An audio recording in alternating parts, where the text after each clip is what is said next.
Cultura Fronteriza presenta literatura.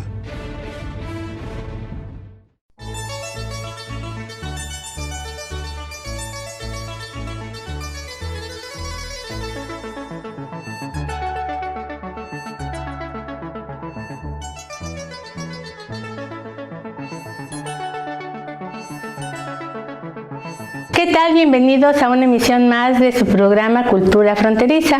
En esta ocasión les invitamos a ver una entrevista que le hicimos al escritor y activista social Javier Sicilia, quien tuvo la oportunidad de visitar la ciudad de Mexicali hace algunos años. Esta entrevista fue emitida por el programa de Letra en Letra, producido por nuestro compañero Jorge Martínez, quien ahora funge como coordinador del Centro de Producción Audiovisual de la Universidad Autónoma de Baja California, y en esa ocasión fue transmitido por el canal de televisión de la misma universidad. Esperemos que les guste. Nació en la Ciudad de México el 31 de mayo de 1956. Estudió letras francesas en la UNAM.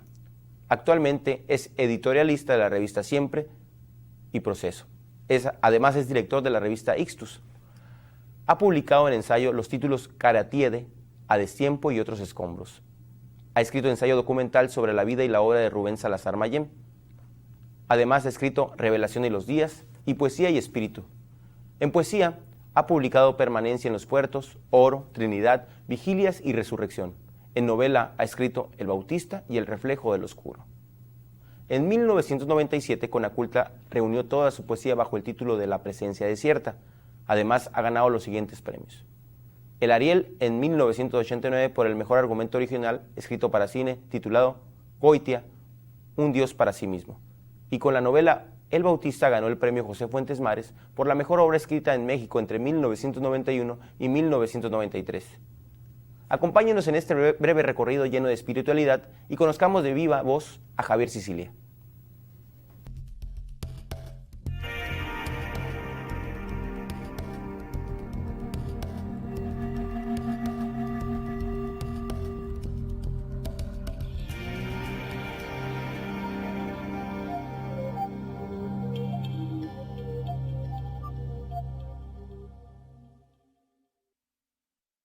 Nos da muchísimo gusto que estés en Mexicali. Te felicitamos por esa lucha, esa percepción crítica que tienes en los diversos ámbitos en los que escribes, como la revista Ixtus que diriges, la revista Proceso, La Jornada y desde luego la revista Siempre. Muchas gracias, Aglaia. En esta ocasión queremos un poquito que nos platiques acerca de tu obra literaria, de tu poesía. El programa va dirigido especialmente para los jóvenes universitarios, para el público en general y desde luego como una parte de fomento a la lectura. Queremos que nos platiques si consideras que tú provienes de alguna tradición literaria. Pues entendiendo no una corriente sino una tradición, yo vengo de la tradición poética, ¿no?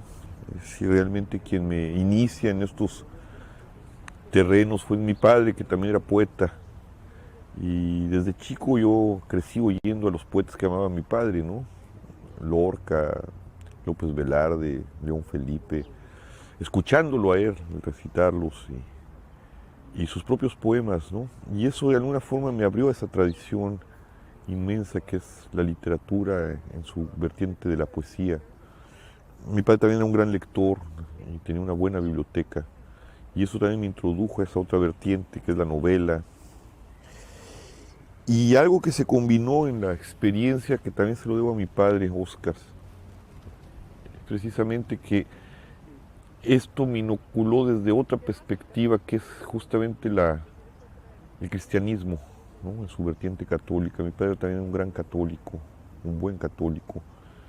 Y estos dos mundos, Cristo y la literatura, la poesía, abrieron lo que va a ser después mi obra, ¿no? Es decir, realmente mi obra nace del espectro poético, incluso montada en la novela, pero su fundamento siempre es esa búsqueda de Dios a la luz de la revelación de Cristo, ¿no? Entonces, No, yo no la catalogaría como una obra católica, pero sí de una profunda inspiración dentro de esa tradición religiosa, ¿no? Precisamente qué bueno que lo mencionas, porque ahondando un poquito más quisiéramos saber de qué manera ha permeado la fe, la religión, tu obra literaria y principalmente tu poesía. Pues absolutamente, ¿no? Yo creo que decía Albert Camus que un escritor, el mundo de un escritor gira alrededor de 2 o 3 ideas a las cuales se abrió su alma por primera vez al mundo, ¿no? Y yo diría que la mía es monotemática, es el misterio de Dios en el hombre y en mí mismo, ¿no? Como parte de ese hombre. En ese sentido, la fe y la exploración de Dios en el orden de la fe ha sido el fundamento, el tema fundamental de mi obra, ¿no? ¿Considerarías entonces que tu poesía es una poesía mística? Pues sí, con ciertos matices, ¿no? En el sentido de que yo no me considero un místico, estoy muy lejos de ser un místico, en el sentido de un hombre que es transformado brutalmente por la gracia y entrar en y se le permitió por eso entrar en la intimidad del misterio. Creo que no soy un místico en ese sentido, pero que sí tengo una mirada mística, ¿no? Que me la da el propio arte. Yo creo que el arte y la poesía permiten esa apertura que a la luz de la fe ayudan a mirar el misterio ontológico de las cosas y su relación con Dios. En ese sentido podría decir que sí, es una literatura mística, ¿no? Pero bueno, estoy muy lejos de ser un místico, ¿no? Y ahora que mencionas esto, se me ocurre preguntarte, en un mundo como el nuestro, en donde impera la mercadotecnia y la tecnología, ¿consideras que la poesía todavía tiene vigencia? Sí, pero como un gueto, ¿no? La poesía yo creo que es lo más aristocrático del arte. Es una disciplina del orden del espíritu precisamente y del más alto orden del espíritu. Y en ese sentido, pues es precisamente para hombres o por seres humanos que han trabajado y escapado de la mercadotecnia, escapado del consumismo, escapado de la posmodernidad, para abismarse en sí mismos y en el misterio de las cosas desde la luz del espíritu. Entonces, en ese sentido, sí, vigencia, porque se redujo a ciertos guetos, ¿no? Pero tendrá su nicho siempre y todo el mundo podrá acceder a ella si decide, por eso digo que es aristócrata, decide elevarse hacia esa disciplina, ¿no? Ahí estarán, y la prueba de eso es que México tiene una gran tradición de poetas y de muy buenos poetas, ¿no? Pero tiene una poca tradición de lectores de poesía. Sí, esa es una gran pena, es una desgracia, pero aún así se lee y lo que transforma a otros, a ese poco grupo de gente que lee, se pasa por otros medios hacia otros, ¿no? Yo no sería tan desesperanzador al contemplar la poesía, ¿no? Es decir, la poesía es un espacio sagrado, que se ha vuelto cada vez más sagrado. Es como decir, el monacato perdió vigencia, el monacato que fue la gran congregación que fundó Europa, ¿no? Los monasterios y todavía ahora está la ruta de la peregrinación que se volvió ahora turística, ¿no? La peregrinación a Santiago de Compostela, que son visitas también a esos lugares ermíticos que fundaron los monjes. Decir que porque ya no tiene esa fuerza que tuvo el monacato en el medioevo, decir que el monacato perdió, no, sigue existiendo en nichos y sigue siendo un fundamento profundo en la cultura que socava lentamente por abajo, ¿no? Yo creo que la poesía le sucede algo parecido. Quisiera que nos comentaras también cómo concilias en el ejercicio periodístico al hombre de fe, ¿no? Y a este ejercicio que te demanda también un espíritu crítico. Sí, yo además de lo que te he contado, yo me formé leyendo a estos grandes escritores que fueron los existencialistas. Albert Camus ya lo cité, que aprecio muchísimo, ¿no? Y dentro del ámbito católico a Emmanuel Mounier, y tanto los existencialistas como el personalista Mounier tenían esta cosa que se ha perdido, que es el engagement, como le llamaban los franceses, el compromiso, ¿no? El poeta o el intelectual o el hombre de fe comprometido con su tiempo y su historia, ¿no? Y en ese sentido yo he tomado un poco ese camino también, ¿no? Creo que soy un hombre en ese sentido comprometido también con mi historia y con mi tiempo. Y a la luz de esta fe y de esta experiencia en la poesía, he tratado de hacer un ejercicio crítico y de reflexión con mi tiempo, ¿no? En ese sentido, ahí está también el hombre de fe, ¿no? Javier, y este espíritu crítico que tú manejas con tanta firmeza, además se manifiesta en tus escritos, ¿te ha dado alguna dificultad en alguna ocasión en los espacios en los que tú escribes? ¿Has tenido alguna clase de censura? No, censura jamás. He tenido polémicas y eso habla de que es sano mi trabajo, ¿no? Es decir, si abre a la discusión, si abre al diálogo, aunque ese es el diálogo tome el tono de la discusión, de la polémica, ¿no? Es que tiene una buena función, ¿no? Es decir, porque implica que en esta corresponsabilidad polémica nos acercamos más a la verdad, ¿no? Es decir, y en ese sentido yo no lo llamo dificultad, lo llamo una bendición, pero fue a que me censuren, algunos problemas ¿sabes? Con la jerarquía, pero nos hemos debatido también a nivel periodístico, ¿no? En las páginas, sobre todo de Proceso. No he tenido ninguna dificultad, todo lo contrario, creo que dificultades de censura o de persecución, gracias a Dios, no, ya no vivimos las épocas de las dictaduras y de los totalitarismos, ¿no?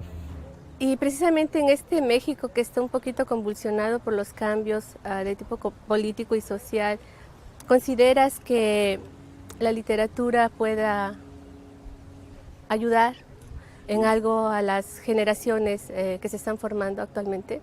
Sí, Aglaya, yo creo que es el fundamento, ¿no? Yo creo que frente a la disputa y frente a esto que es ahora el mundo moderno, lo que le llaman la posmodernidad, ¿no? Los pensamientos duros de la modernidad y univocistas en el sentido de que decían el mundo hay que pensarlo así, el comunismo, el liberalismo, o el fascismo, ¿no? La posmodernidad se va hacia el otro extremo, a lo que le llamaremos el equivocismo, no hay sentido, cada quien trae su verdad. Yo creo que la poesía zanja esta problemática, o la literatura zanja esta problemática, porque la literatura dice sí hay verdad, pero no se puede decir todo sobre ella y pasa por el filtro del misterio poético, ¿no?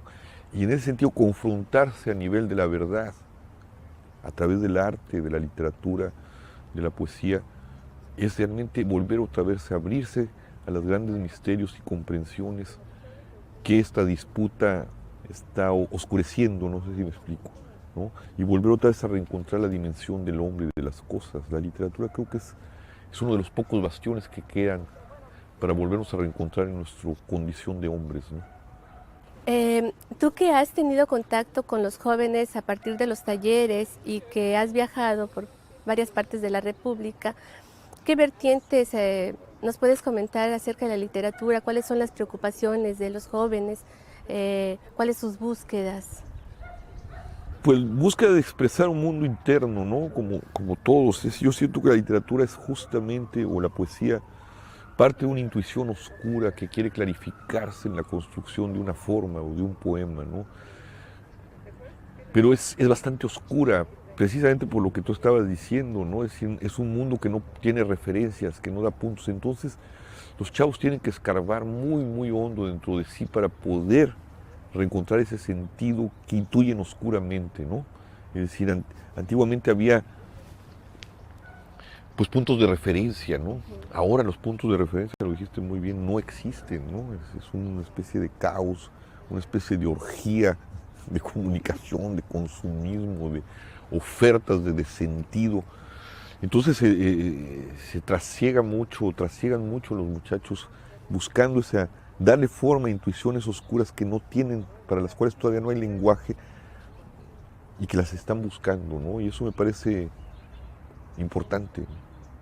Y en este contexto que tú nos estás comentando, me gustaría que nos compartieras cuál es la apuesta de Ixtus en esta realidad social mexicana. Sí, Bueno, Ixtus es una revista muy a contracorriente. No es una revista de literatura, es una revista de reflexión política, cultural, económica. Creo que es la única, ¿no? Sí. De este perfil a nivel nacional. A la luz de una Sí. espiritualidad, ¿no? De una profunda espiritualidad. Se enraiza en dos grandes tradiciones, aunque no es confesional. Por un lado, Cristo, la tradición cristiana, en sus vertientes profundas, por eso no es confesional. Y por otro lado, la herencia de Mahatma Gandhi, ¿no? Que es un hombre que pensó su tiempo y criticó su época y criticó el mundo tal y como él ya preveía hacia dónde iba el mundo. Su crítica para nosotros ha sido un foco de luz. Y alrededor de ellos, pues tenemos pensadores que son muy incómodos modernamente, o a la luz de esos pensadores seguimos pensando, como Iván Illich, como Jacques Ellul, ¿no? Y creo que cumplimos una función de criticar las certezas contemporáneas, ¿no? Esos axiomas que nadie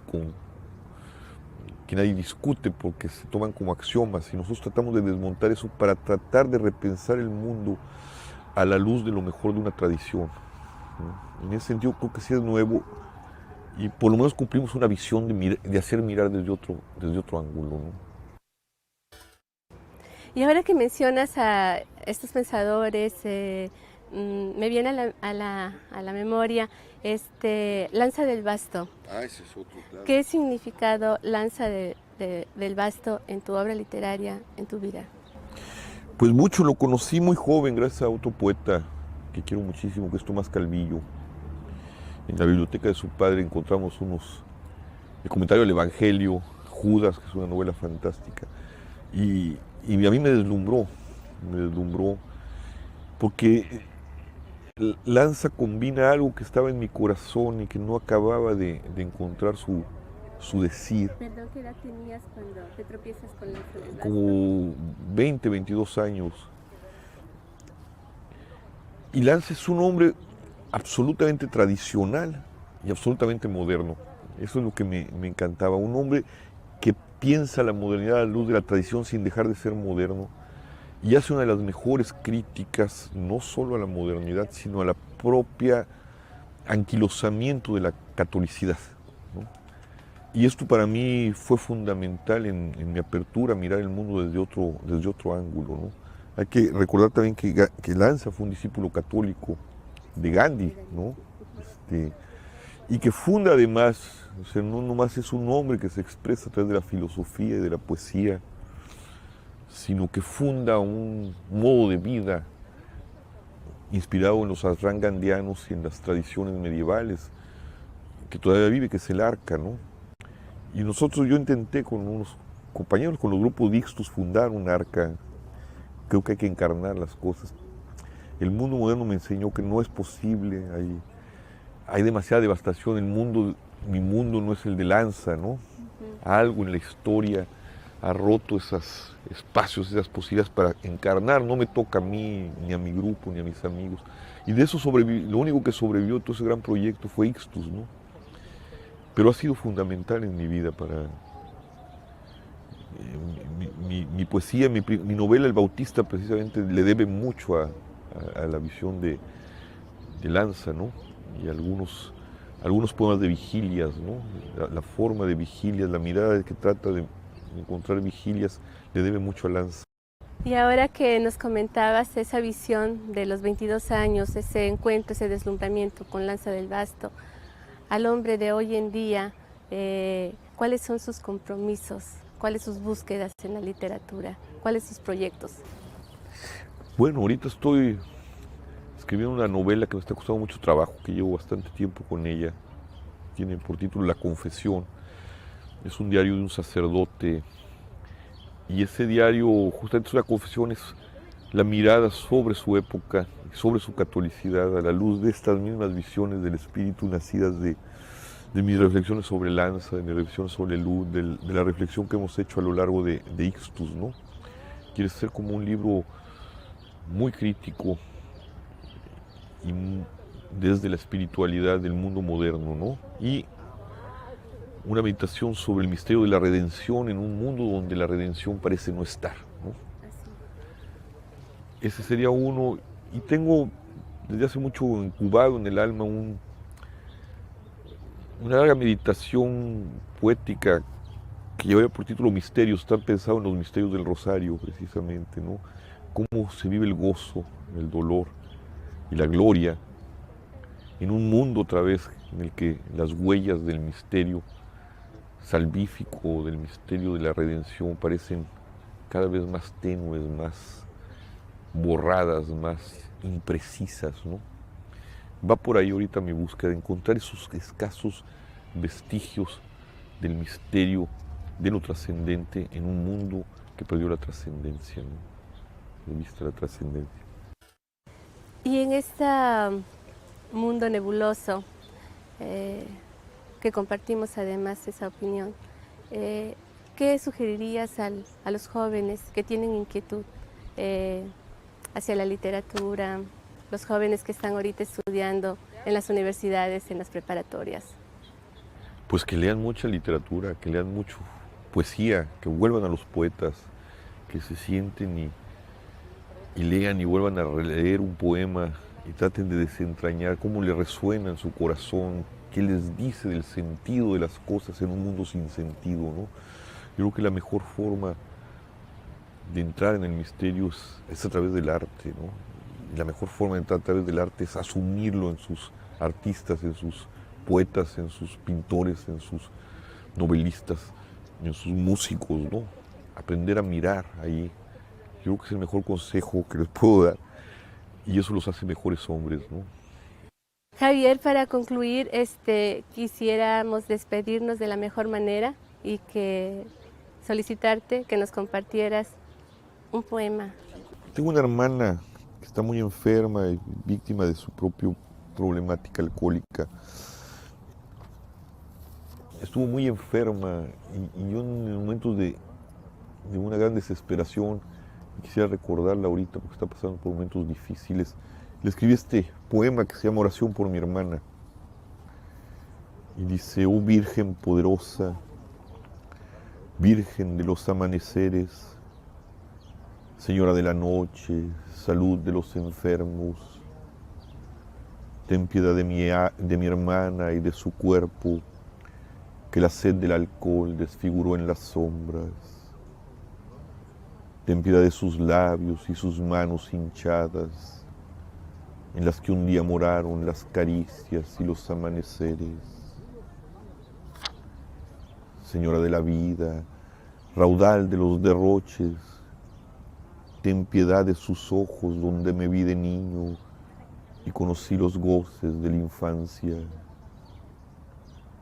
Ten piedad de su vientre hinchado por el agua, de su sed casi eterna, de su carne dolida que cobijó el deseo y el sueño del amor y la alegría.